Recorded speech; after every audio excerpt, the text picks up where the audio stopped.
সবুজ হয়ে কেমন ইনফেকশন হয়ে গেছে দেখুন। ওই ক্ষত স্থানে মলম লাগিয়ে দেওয়া হলো গালে। তারপরে কপালে যে ফোঁড়াটি ছিল সেটাকে ফাটিয়ে পুজ রক্ত বার করে নেওয়া হচ্ছে লোকটির মুখ থেকে। মুখটা কেমন বীভৎসভাবে সবুজ হয়ে আছে দেখুন।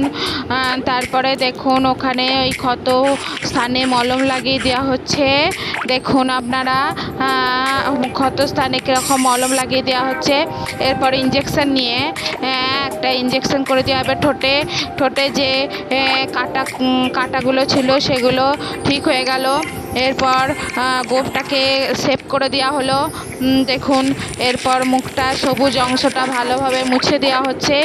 মুছে দেওয়ার পর দেখুন এরপর লোকটিকে একটা প্যাক লাগিয়ে দেওয়া হচ্ছে, সুন্দর করে একটা প্যাক লাগিয়ে দেওয়া হচ্ছে দেখুন। প্যাকটা কিছুক্ষণ থাকার পর তারপরে সেটাকে মুছে দেওয়া হচ্ছে। সুন্দর করে মুছে দেওয়ার পর দেখুন লোকটা একদম সম্পূর্ণ ভালো হয়ে গেছে, মুখটা একদম সুন্দর হয়ে গেছে। এরপর ভুরুগুলোকে দেখুন, এবার ভুরুগুলোকে এঁকে দেওয়া হবে, পেন্সিলের সাহায্যে ভুরুগুলোকে এঁকে দেওয়া হচ্ছে। পেন্সিলের সাহায্যে ভুরুগুলোকে এঁকে দেওয়া হলো। এরপর মাস্কারা দিয়ে চোখে লাগিয়ে দেওয়া হবে। চোখের পাতার মধ্যে মাস্কারা লাগিয়ে দেওয়া হচ্ছে দেখুন। ভালো করে লাগিয়ে দেওয়ার পর এরপর দেখুন সুন্দর করে লাগিয়ে দেওয়া হচ্ছে। লাগিয়ে দেওয়ার পর দেখুন একটা ঠোঁটে একটা লিপ গ্লস লাগিয়ে দেওয়া হলো ঠোঁটে।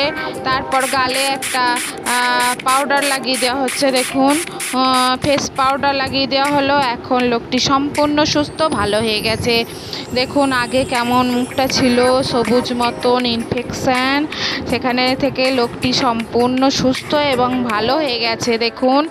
এরপর দেখুন একটি হাতের মধ্যে কত ইনফেকশন কাঁচ লেগে আছে, সেটিকে ভালো করে সাবান দিয়ে ওয়াশ করে দেওয়া হচ্ছে, দিয়ে ভালো করে ধুয়ে দেওয়া হচ্ছে দেখুন।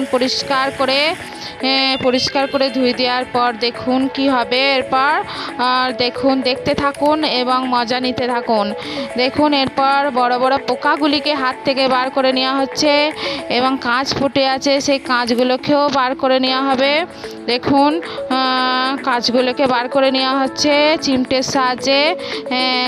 কি বীভৎস হাতটা হয়েছে দেখুন, হাতের কি অবস্থা। দিয়ে কাঁচগুলোকে বার করে নেওয়া হচ্ছে একটা একটা করে। এরপর দেখুন আরও কাঁচ আছে, সেইগুলোকেও বার করে নেওয়া হচ্ছে। এরপর ওই স্থানে দেখুন এরপর মলম লাগিয়ে দেওয়া হচ্ছে, সুন্দর করে মলম লাগিয়ে দেওয়া হলো এবং ভালো করে মলম লাগিয়ে দেওয়ার পর ওই ক্ষত স্থানগুলি দেখুন ভালো হয়ে যাবে। হাতের যে ক্ষত স্থানগুলি মলমটি মুছে দেওয়া হলো, এখন ক্ষত স্থানগুলি ভালো হয়ে গেছে দেখুন। এরপর দেখুন যে ফোঁড়ার মতো কিছু হয়েছে হাতের মধ্যে, বড় বড় ফোঁড়ার মতো, সেইখানগুলো ফাটিয়ে পুজ রক্ত সেইগুলোকে থেকে বার করে নেওয়া হচ্ছে দেখুন। সুন্দর করে পুজ রক্তগুলি বার করে নেওয়া হচ্ছে এবং মুছে নেওয়া হচ্ছে একটি একটি করে। ভালো হয়ে যাচ্ছে দেখুন। আবার একটাকে পুজ রক্ত বার করে নিল দেখুন। কত পুজ রক্ত বার করে নেওয়ার পর তারপরে সেটাকে মুছে দিচ্ছে এবং ভালো হয়ে যাচ্ছে।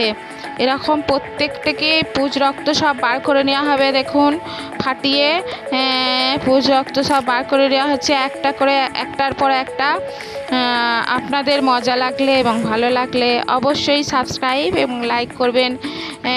আমার মনে হয় যেন আপনাদের সত্যিই ভালো লাগবে এটা দেখে, আপনারা দয়া করে সাবস্ক্রাইব করবেন। তারপরে দেখুন আর একটা ওরকম ফোঁড়াকে ফাটিয়ে পুজ রক্ত বার করে মুছে নেওয়া হলো দেখুন। এইভাবে প্রত্যেকটা ফোঁড়াকে পুজ রক্ত সব বার করে নেওয়া হচ্ছে ফাটিয়ে দেখুন। প্রত্যেকটাকে পিনের সাহায্যে ফাটিয়ে নেওয়া হচ্ছে এবং মুছে নেওয়া হচ্ছে। আর কটি আছে দেখুন, সেগুলোকেও এইভাবেই করা হবে। এইভাবেই দেখুন ফাটিয়ে নেওয়া হচ্ছে, আবার মুছে দেওয়া হচ্ছে এবং দেখুন ভালো হয়ে যাবে দেখুন। এইভাবে প্রত্যেকটাকে ফাটিয়ে পুজ রক্ত সব বার করে নেওয়া হবে দেখুন। প্রত্যেকটাকে ওই সুচের সাহায্যে পিনের সাহায্যে ফাটিয়ে নেওয়া হচ্ছে এবং ওটাকে মুছে নেওয়া হচ্ছে, হাতে করে টিপে বার করে নেওয়া হচ্ছে। দেখুন আগেরগুলো যেমনটি করা হয়েছিল এখনও সেইগুলোকেও এইভাবেই ফাটানো হবে এবং পুঁজ রক্ত সব বার করে নেওয়া হবে। দেখুন প্রত্যেকটা আর একটি আছে সেটাকেও দেখুন ফাটিয়ে সেটাকেও পিনের সাহায্যে ফাটিয়ে টিপে পুঁজ রক্ত বার করে নেওয়া হলো এবং মুছে দেওয়া হলো। দেখুন হাতটার যে কাটা অংশটা সেই আংটির মতো সেটাকে কেটে দেওয়া হচ্ছে। কেটে দেওয়ার পর ওইখানে যথাস্থানে মলম লাগিয়ে দেওয়া হচ্ছে। দেখুন সুন্দর করে মলম লাগিয়ে দেওয়ার পর দেখুন ওইখানটা সুস্থ হয়ে যাবে। আঙুলটা ভালো করে কেটে দেওয়া হয়েছিল সেইখানটা মুছে দেওয়া হলো।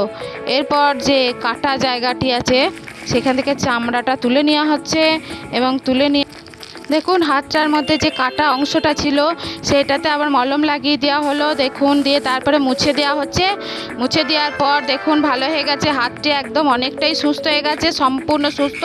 এবং যে কালো কালো নখগুলি ছিল সেগুলিকে কেটে দেওয়া হচ্ছে। দেখুন কাটারের সাহায্যে কেটে দেওয়ার পর দেখুন এরপর কি হবে। এরপর দেখুন ওই কালো যেই নখগুলো ছিল সেইগুলো চিমটের সাহায্যে তুলে নেওয়া হবে এবং একটা একটা করে তুলে নেওয়ার পর দেখুন পুরো নখগুলোকে ছাড়িয়ে নেওয়া হচ্ছে। এরপর চিমটের সাহায্যে দেখুন ছাড়িয়ে নেওয়া হবে নখগুলোকে। দেখুন নখগুলোকে ছাড়িয়ে নেওয়া হচ্ছে চিমটের সাহায্যে, একটা একটা করে চিমটের সাহায্যে ছাড়িয়ে নেওয়ার পর দেখুন কেমন নখগুলো পচে যাওয়ার মতো হয়ে গেছে। হাতের নখগুলোর কি অবস্থা, একদম ভালো নয় হাতের নখগুলো। সেগুলিকে আবার ভালো করে ঘষে ছাড়াতে হবে। দেখুন এবং সেগুলিকে ভালো করে ঘষে ছাড়িয়ে নেওয়া হচ্ছে। নোংরাগুলো ভালো করে ছাড়িয়ে দেওয়া হচ্ছে। দেখুন ভালো করে ঘষে পরিষ্কার করে দেওয়া হলো। দেখুন এখন হাতটি সম্পূর্ণ অনেকটাই সুস্থ হয়ে গেছে। এরপর নখের মধ্যে সাদা নখ লাগিয়ে দেওয়া হচ্ছে এবং নখ লাগিয়ে দেওয়ার পর দেখুন নেল পালিশ লাগিয়ে দেওয়া হচ্ছে। দেখুন হাতে লাল নেল পালিশ হাতে লাগিয়ে দেওয়া হচ্ছে। দেখুন হাতটা কত সুন্দর হয়ে যাবে এখন। লাল নেল পালিশ প্রত্যেকটা নখের মধ্যে লাগিয়ে দেওয়া হচ্ছে। হাতটি এখন কত সুন্দর লাগছে। কীরকম ইনফেকশান ছিল সেখান থেকে এখন হাতটা অনেকটাই সুন্দর হয়ে গেছে এবং ভালো হয়ে গেছে। আপনাদের ভালো লাগলে অবশ্যই সাবস্ক্রাইব করবেন এবং লাইক করবেন। দেখুন হাতটা এখন সম্পূর্ণ সুস্থ এবং আগে কেমন ছিল আর এখন কেমন হয়েছে দেখুন। ধন্যবাদ।